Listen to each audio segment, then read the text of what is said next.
Good morning बच्चों, आप सभी लोगों का मदन मोहन मालवीय शिक्षण संस्थान एवं अपेक्स क्लासेस हार्दिक स्वागत करता है। आज हम आप लोगों के सामने क्लास 9th की चैप्टर नंबर 8 जिसका नाम है गति, और गति को इंग्लिश में क्या बोलते हैं? मोशन बोलते हैं। गति को इंग्लिश में क्या बोलते हैं? मोशन। ठीक है, गति किसे कहते हैं? अब हम देखते हैं कि गति किसे कहते हैं, मोशन क्या होता है। स्थिति परिवर्तन की माप गति कहलाती है। स्थिति परिवर्तन की माप गति कहलाती है। अब बेटा सुनो, स्थिति क्या होती है? जैसे मुझे वाल्टरगंज जाना है, मैं घर से निकला हूं वाल्टरगंज जाने के लिए,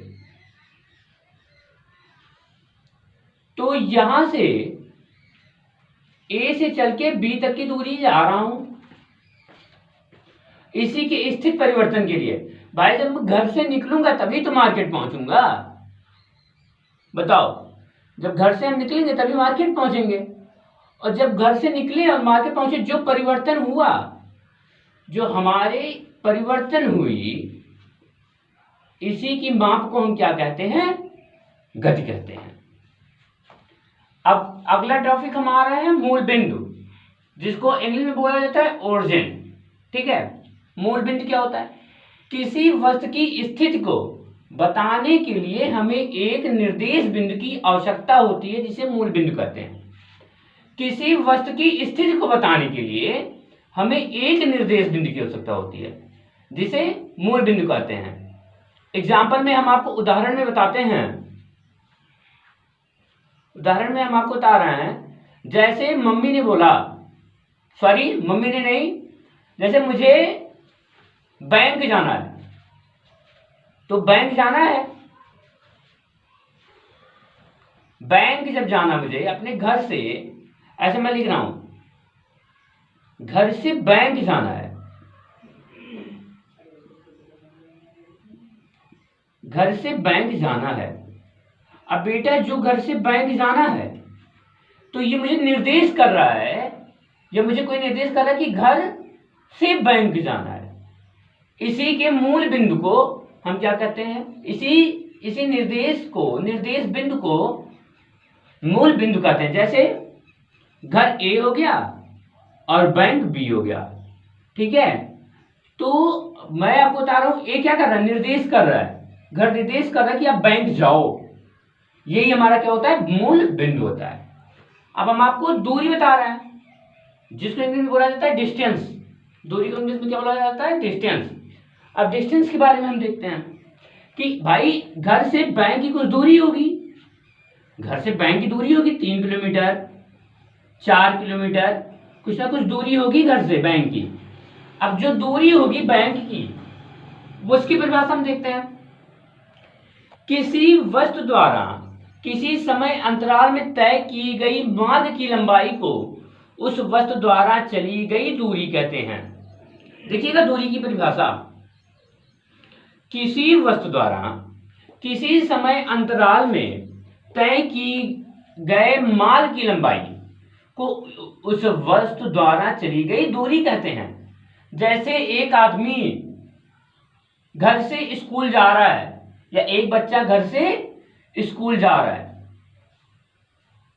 घर से क्या कर रहा है? स्कूल जा रहा है,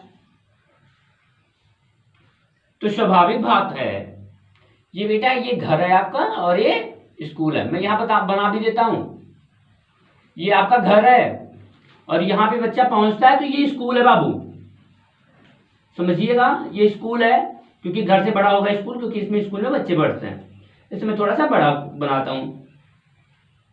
अब देखिएगा, घर से स्कूल की कुछ दूरी होगी 3 किलोमीटर या 4 किलोमीटर। जो आपने 3 किलोमीटर या 4 किलोमीटर दूरी को चला है, उसी को हम क्या कहते हैं? दूरी कहते हैं। जो आपने 3 किलोमीटर 4 किलोमीटर गए हो ना अपने घर से, उसी को क्या बोलते हैं? दूरी बोलते हैं। अब हम देखते हैं विस्थापन, जिसको इंग्लिश में बोला जाता है डिस्प्लेसमेंट। क्या बोला जाता है? डिस्प्लेसमेंट, विस्थापन। किसी वस्तु के प्रारंभिक स्थिति तथा अंतिम स्थिति के बीच के न्यूनतम दूरी को उस वस्तु का विस्थापन कहते हैं। देखिए दो चीज आ रही है, एक बेटा प्रारंभिक स्थिति, एक यहां पे आ रही है बात प्रारंभिक स्थिति तथा अंतिम स्थिति, और एक यहां पे आ रही है अंतिम स्थिति के बीच के न्यूनतम दूरी को। प्रारंभिक स्थिति क्या होती है, अब मैं आपको बता रहा हूं। प्रारंभिक स्थिति जब आप घर से चले थे स्कूल जाने के लिए तो आपकी स्थिति क्या थी, और जब आप विद्यालय पहुंच गए हो तब आपकी स्थिति क्या थी, क्या रही होगी। अगर आप गर्मी के मौसम में गए हो तो आप पसीने से लटपट होंगे अंतिम स्थिति में, और अगर आप ठंडक में गए हो तो आपको जोर से ठंडक लगेगी। के बीच की न्यूनतम दूरी को वस्तु का विस्थापन कहते हैं। आप गए हो ना, तो आप ही का वो विस्थापन होगा। एक प्रारंभिक स्थिति तथा अंतिम स्थिति के बीच की न्यूनतम दूरी को, जो आपने दूरी तय करके आया है, इसी की न्यूनतम दूरी को क्या कहेंगे, वस्तु का विस्थापन कहेंगे। अब मैं आपको बता रहा हूं भौतिक राशियां। भौतिक राशियां क्या होती हैं, वे राशियां जिनको मापा या तौला जा सकता है। वे राशियां जिनको बेटा मापा या तौला जा सके, वे क्या कहलाती हैं, भौतिक राशियां कहलाती हैं। जैसे भौतिक राशियां उदाहरण मैंने यहां पे नहीं बताया था, मैं भी बता देता हूं। वे राशियां जिनको मापा या तौला जा सकता है वे भौतिक राशियां कहलाती हैं। जैसे दूध, कामा दही, आज कुछ भी लिख सकते हो, मापा या तौला जा सकता है। आप दूध को माप सकते हो, दही को माप सकते हो, तौल क्या सकते हो, तौल आप चीनी को सकते हो, ठीक है आज। और बेटा ये दो प्रकार की होती हैं, देखिएगा। वे राशियां जिनको मापा या तौला जा सकता है वे भौतिक राशियां कहलाती हैं। ये दो प्रकार की होती हैं, एक सदिश राशि और दूसरा अदिश राशि। सदिश राशि को बोला जाता है वेक्टर क्वांटिटी। क्या बोला जाता है, वेक्टर क्वांटिटी। और अदिश राशि को बोला जाता है स्केलर क्वांटिटी। ठीक है, ये दो भौतिक राशियां होती हैं जिनकी परिभाषा कल मैं आपको बताऊंगा। तो आज आप देख रहे होंगे कि आपको मैंने 2 2 4 1 5 परिभाषा बता दिया है आज, और इस पांचों परिभाषा के नोट्स बनाते जाइए। ठीक है, अब आप पांचों के जब आप नोट्स बना लोगे तो अच्छी रहेगी। ये गत चैप्टर से 5 परिभाषाएं आज बताई गई। Thank you.